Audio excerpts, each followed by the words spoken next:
Macabra, no lo sé. Un día antes del centenario del nacimiento de Octavio Paz, murió su hija Elena Paz Garro, con quien Paz tuvo una enorme distancia. Tenía Elena Paz Garro, 74 años de edad. También escritora y poeta, falleció en la ciudad de Cuernavaca, Morelos, donde residía.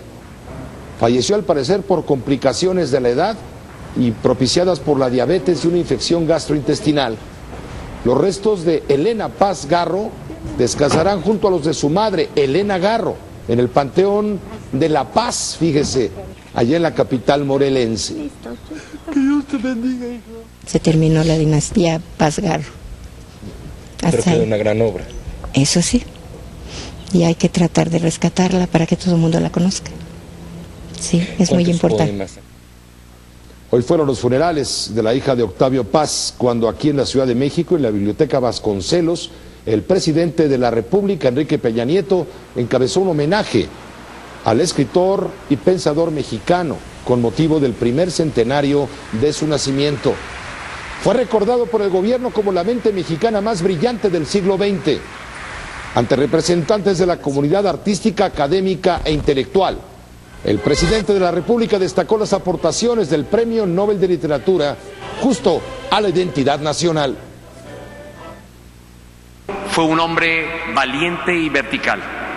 Criticó los abusos del poder y su ejercicio autoritario. Defendió sus principios y nunca tuvo temor de navegar contra la corriente.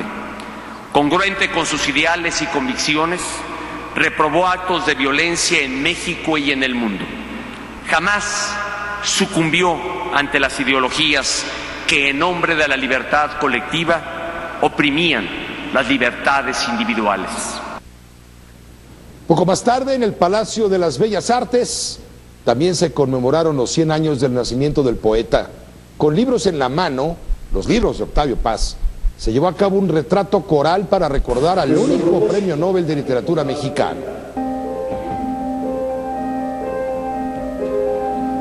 Los que nos hemos dedicado al arte de la mano, nosotros podemos decirle algo. Nuestro propósito al recordar al poeta a 100 años de su nacimiento, que se cumplen justamente el día de hoy, fue el de ser fieles a la pasión crítica de Octavio Paz. También podría citar alguna carta, ya que fuimos amigos desde 1953 y conocí su casa en Ixcuac, en la que los muertos eran más que los vivos. El maestro Octavio Paz, el único Premio Nobel de Literatura mexicano, la mente más lúcida del siglo XX, ha dicho el presidente de la República en el homenaje que hoy se rindió, lo acaba usted de ver, en honor al poeta, al analista, en fin, con Uno Jesús Silva Herzog Márquez, a quien, como siempre, todos los lunes agradecemos su presencia con Uno Jesús. ¿Cómo estás? Muy buenas noches. Hola, Pepe, qué gusto. Polémico personaje Octavio Paz, que hasta en el momento en que se hace el homenaje por sus 100 años de nacimiento, lo acompaña la cruel ironía, ¿no? La víspera, es decir, ayer domingo muere su hija, a la que Paz negó mucho amor. Sí, una relación muy complicada, muy distante hasta donde podemos ver, con enemistades incluso públicas. Hay intercambios de cartas muy duras entre hija y padre, ¿no? Elena Garro se quejaba del distanciamiento, es decir, que su padre tenía con ella. Sí, bueno, yo creo que esa es una de las marcas, entiendo, que fue más dolorosa para él durante muchos años, muchas décadas. Y ese desamor lo persigue incluso en el día que el país le ofrece un homenaje por su centenario del nacimiento. Así es, sí. Paz, un hombre complejo, no es una mente perfectamente fácil de entender. Un Paz de tres grandes, bueno, desde mi modesto punto de vista, tres grandes facetas, ¿no? Sí, la faceta, desde luego, poética, que es compleja como el diablo. Sí. La faceta analítica, donde él visualiza a México no en un futuro, sino en el México presente, de acuerdo con sus poemas, ve el pasado y ve el futuro. Sí. Y la parte estética del poeta. Bueno, yo creo que es interesante lo que dices. Yo coincido que hay distintas vertientes en la obra de Octavio Paz. A mí me parece que hay elementos comunes en todos estos hilos.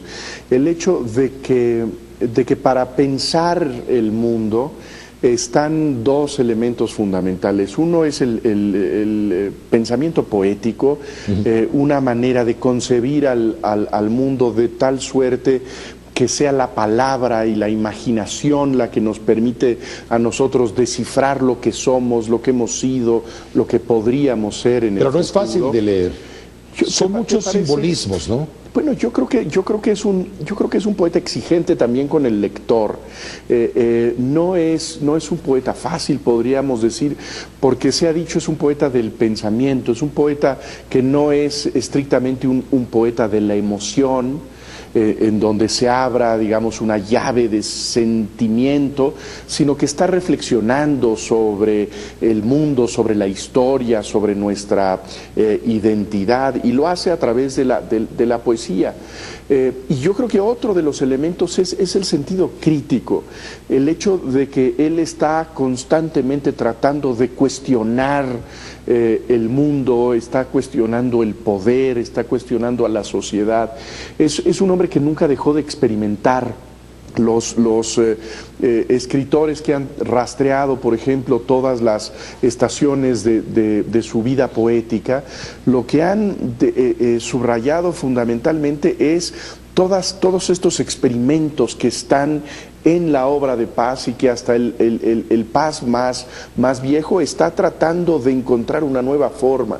Y yo creo que esa es una gran lección. Y la pregunta, tú lo dices, permanece a lo largo de toda su obra poética preguntándose quién soy, quiénes somos. Así es. Habla del presente como el instante que hay que vivir en tres tiempos. Sí. Dice que el pasado no podemos vivir de la nostalgia, tampoco podemos vivir de lo que va a venir, del porvenir, pero tenemos que vivir el instante presente en esos tres tiempos. Yo creo que hay un en Postdata, uno de los libros más polémicos de Octavio Paz, el libro que él escribe después de la represión en Tlatelolco en 1968, en donde él habla de la necesidad de apostar por la democracia en México. Lo que dice él es que hay una cierta identidad entre la democracia y el amor, entre la política y las relaciones personales más íntimas, y es que estas conjugan con un solo tiempo, que es el presente. Uno no puede querer en el pasado, ni puede pensar que uno querrá en el futuro, sino que el amor tiene que estar situado en el presente. Y lo mismo dice de la democracia. La democracia no está fundamentada en lo que va a suceder en la próxima generación, ni lo que hicieron nuestros abuelos, sino que tiene que pasar la prueba del presente. Yo me quedo con la parte analítica, la parte donde él, desde que vio lo que venía, desde que vivió lo que vivía, hizo un profundo análisis en el presente de lo que vendría. Esa parte de análisis es la que nos da ideas, nos pone luz, ¿no? Yo creo en la que, oscuridad. Yo creo que es una reflexión de una lucidez extraordinaria. Yo coincido, no hay nadie en el siglo XX mexicano que tenga esa vastedad de curiosidades, en donde lo mismo nos puede hablar de la India que de China, que de las esculturas precolombinas, que del arte surrealista, que de la política mexicana. Y en cada pedazo de reflexión, en cada pieza de reflexión, creo que siempre hay una manera de descubrir, de aprender algo.